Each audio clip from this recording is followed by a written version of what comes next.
everyone, and welcome back to another episode of FPL Fanzone. My name's Nick, and in today's episode, we are going to take a quick look back at what was a fantastic Game Week 13 result for me and a 1.1 million rank rise. Then look ahead to the midweek game fixtures. Don't forget, everyone, that there is a deadline on Tuesday night in the UK or Wednesday morning here in Australia for the upcoming week. So don't miss out if you want to make your transfers. There's no games in between now, so get ready for a very short game week turnaround. Without further ado, let's get started. So game week 13 was an outstanding result for me. I took a -8, so I was always coming in with a little bit of worry for the start of the week.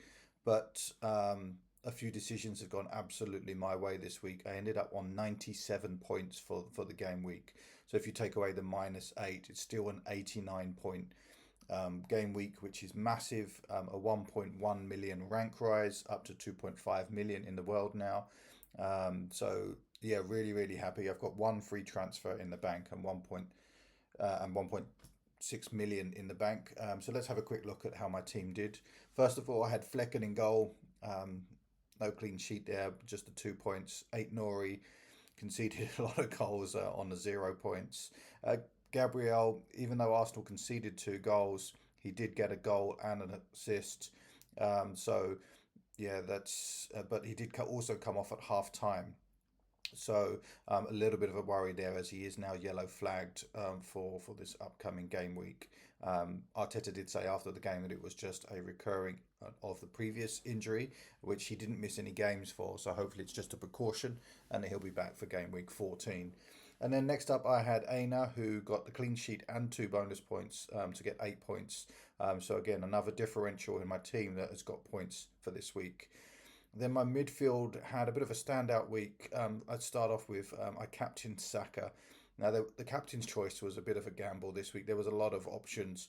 Cunha, Pedro, Wood, all seemed like they had really great fixtures. Salah against a weakened Man City. Palmer against a Villa that's been really off form at the moment. But I went for Saka, who ended up with a goal and 3 assists on the game, so 18 points, which converted to 36. Palmer got 14 points. Salah got 13 points. And Bremo got 2 points. He's looking disappointed at the moment. He's just not getting a lot of shots, a lot involved. Brentford are still scoring goals, but he's not as involved as he was previously. So he's someone for me to keep an eye out for moving into game week 14, as their fixtures now get significantly harder over the next short term. And then up front, Chris Wood got a penalty, so 9 points there for Chris Wood. He got the 3 bonus points as well. João Pedro, obviously I bring him in after he's had 2 double-digit hauls and he blanks. And Cunha, for the first time in a long time, has blanked as well. But overall, 97 points, minus the 8, which I took for the free transfers, and an 89-point week. So super happy with that. On my bench, 0 points for Pickford, because Everton's conceded 4 goals. Roger got 2 points, Hall got 2 points, and Fass on the 0 points. So a slight concern there with Fass getting 0 points again. I obviously, with the Christmas period coming up, I'd like to have a little bit more cover, especially with the games coming thick and fast. So I'll have a quick look at that moving forward. But let me know in the team in the chat below, guys. How did your team get on? Were you lucky like me? Got 97 points. What score did you get? Did you get your green arrow? Let me know in the comments below. So here was my decisions for game week 13. And obviously my first transfer was to remove Haaland and to bring in João Pedro. Now Haaland got 2 points again, and João Pedro got 2 points. So there was no ups or downside swing for that. But obviously what that did allow was me to have a huge amount of money to upgrade elsewhere. Now Semenyo didn't play in the game week because he was suspended, and I upgraded him to Salah, who got 13 points. So there was a 9-point swing there if you take away the -4 for doing that transfer. And then just towards the end, I did make the final decision to move out Johnson and bring in Saka. And this ended up being a 26-point swing, 22 if you take another -4 from that. Now Johnson did get a goal, so could have happily have kept him in the team, got the 6 points. But by bringing in Saka and then captaining him for the game against West Ham away, it was just a fantastic result for me, and obviously that made a huge difference on that. So again, don't forget to like, subscribe, hit that notification button. Over the Christmas period, there's going to be a lot of game weeks coming thick and fast. I'm going to make a lot of videos to help you guys try and navigate the Christmas period as well. So please don't forget to smash that like button, hit that notification bell if you want updates, and if you're new to the channel, please hit that subscribe button as well. So moving on to game week 14, and this is how my team currently sits at the moment. I've got Pickford in goal against Wolves. Now that could be a big choice. I've got Flecken away to Aston Villa as my sub goalkeeper. Wolves look like they're going to score a lot of goals, and Everton have just conceded 4 against Man United. So that may be a bad choice, and I might switch him out for Flecken for Aston Villa, which is a tougher game, but I feel like a slightly better defence. Although having said that, Brentford aren't keeping clean sheets either at the moment. So neither of my goalkeepers look like they're going to get me points this week. In defence, I've got Nori against Everton away. Now, Everton don't look like they're going to score goals, so potentially there is a clean sheet there for him. But also, he's got a lot of attacking threat, and given the amount of goals that Everton shipped at the weekend, I think there's an opportunity there for some attacking points at least. Gabriel is currently yellow flagged. I do think he's going to be okay, but I'll keep an eye out for the press conference from Arteta this week. Then next up, I've got a defensive decision to make. I've currently got Aina in with a Man City away, which obviously doesn't make sense when they've got the likes of Foden and De Bruyne and Haaland and Doku and Grealish and Bernardo Silva. They've got such an attacking force. They're not playing well at the moment, but at some point they are going to turn it back on and find that form. So there's potential there to switch out Aina for Hall, who's got Liverpool away, and of course they're scoring a lot of goals at the moment, and I have Salah in the team. I could also bring in Fass, who is at home to West Ham, and that might be the option that I bring in at this moment. But currently, just given Man City's form, Aina is in there. He's the best defence of the three between Newcastle, Forest, and Ipswich. So I'm hoping that he's going to be the best option there. But I'll make a decision a little bit closer to the game week deadline for that. And then in the midfield, I've got Palmer away to Southampton, Saka at home to Manchester United, and Bremer away to Aston Villa, and then Salah away at Newcastle. Now, all of these look like they're good attacking fixtures, and they could be to that. Currently, I've got the captain's armband on Palmer, I think Southampton away. Although, having said that, João Pedro didn't score any goals against Southampton, so it's something to consider. But right now, captain's armband is currently sitting on Cole Palmer. And then up front, I've got Wood away to Man City. Again, they're conceding goals left, right, and centre at the moment, so there's always the opportunity for him to get a goal. He's on penalty, so there is options there as well. Then I've got João Pedro away to Fulham and Cunha away to Everton, and I've got my vice captaincy on Cunha. Now, I think there is a real shout to put the captain's armband on Cunha at the moment, but I just think having a captain's armband on one of the premium assets is going to be the best way to move forward during this game week. But I'll make that decision, as I said, after I've heard the press conferences moving forward. Then on the bench, I've got Flecken in goal against Aston Villa away. I've got Rodgers at home to Brentford.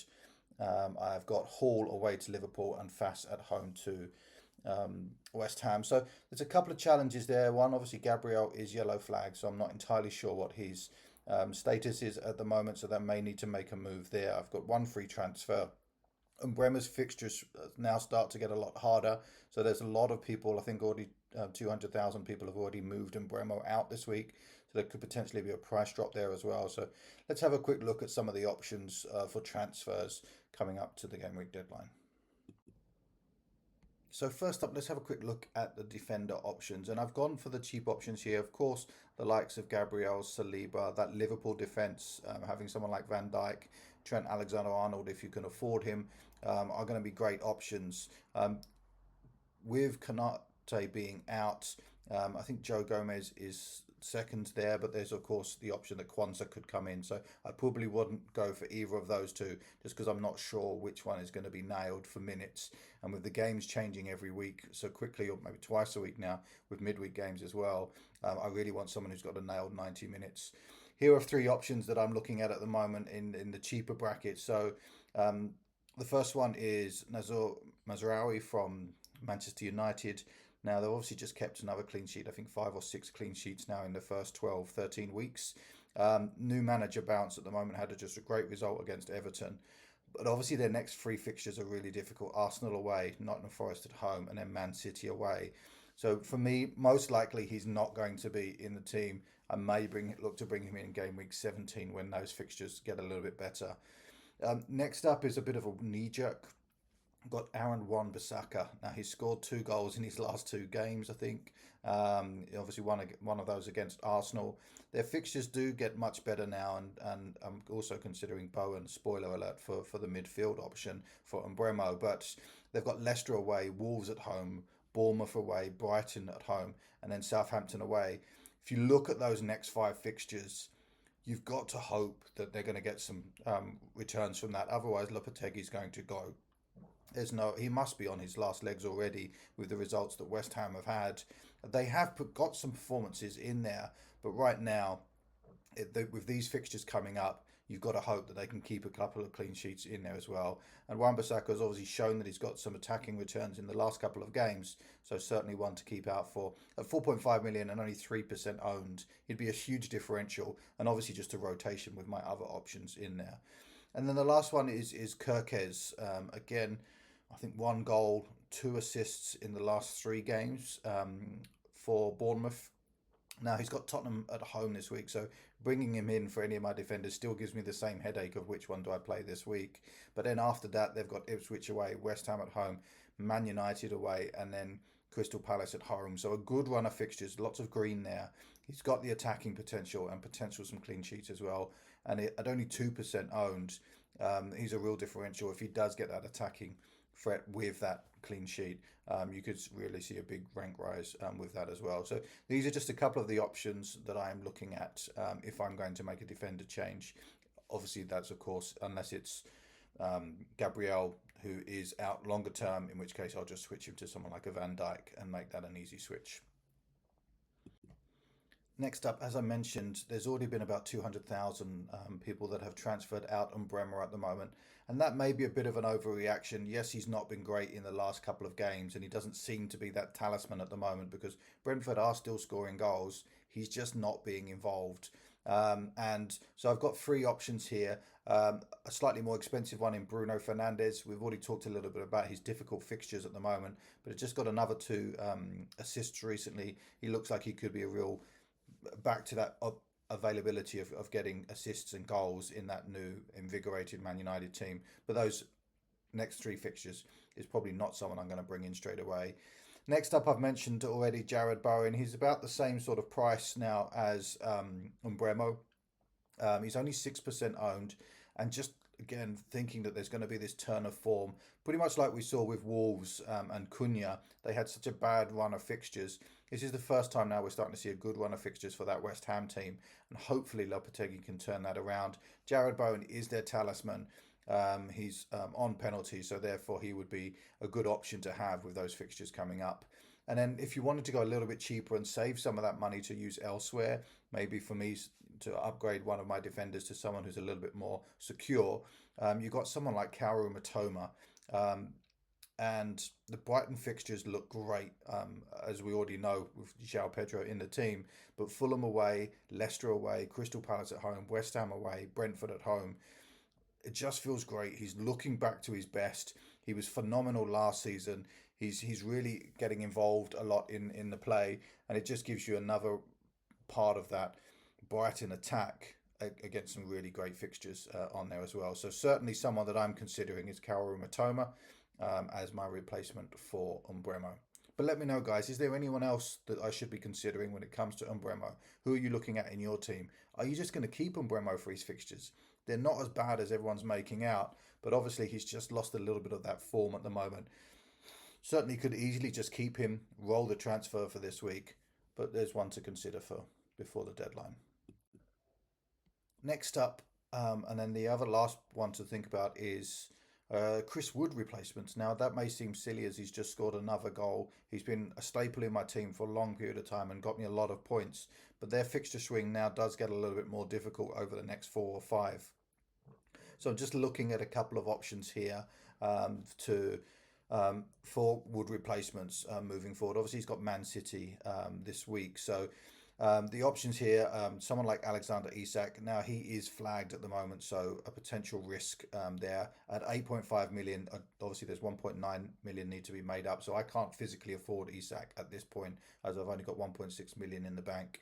But after that Liverpool at home game, he's got Brentford away, Leicester at home, Ipswich away, and then Aston Villa away, and all of those are good for attacking teams. So I think that he's certainly one. If he's in your team, as long as the news isn't too bad on his injury, he should be one to be considering moving forward if you've got the money available. Next is a little bit cheaper, Nicholas Jackson, and the Chelsea fixtures really do start to look nice over the next couple. Obviously, I've already got my captain's armband on Palmer at the moment, as Southampton away is a plum fixture to be starting against the newly promoted side. Then with Tottenham away, Brentford at home, Everton away, and Fulham at home, there's a good run of fixtures there, and Nicholas Jackson has been really consistent this season in terms of getting returns. Now, he is 23.8% owned, so I was really quite surprised to see that he was that highly owned on that as well. So, not too much of a differential, but certainly will get you points over that run of fixtures. And then the last one looking here is Evan Nielsen of Bournemouth. Now, at 6.0 million, obviously it frees up some money there moving down from Chris Wood. It's only 2% owned again, so a huge differential in there. Now, Tottenham at home, sorry, this week. But then Ipswich away, West Ham at home, Man United away, and Crystal Palace at home.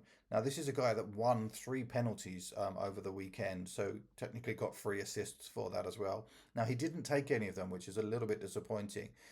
They were all taken by Kluivert. And I think when Semenyo comes back, it will be back on Semenyo to take the penalties. But I think he's got a lot about him at the moment. He's quite dynamic. He's creating opportunities. And with those fixtures coming up, especially from Gameweek 15, he's certainly one that I'm considering if I look to take Chris Wood out of my team. So with that, guys, I just want to say a big thank you for watching another episode of FPL Fanzone. If you have got this far into the video, please don't forget to smash that like button. Leave a comment below. How did you do in this game week? And are you ready for game week 14? Let me know if you've got any questions, anything you want to see covered in future videos. And I will catch up with you later in the week with a deadline stream looking at my final thoughts before the Wednesday deadline.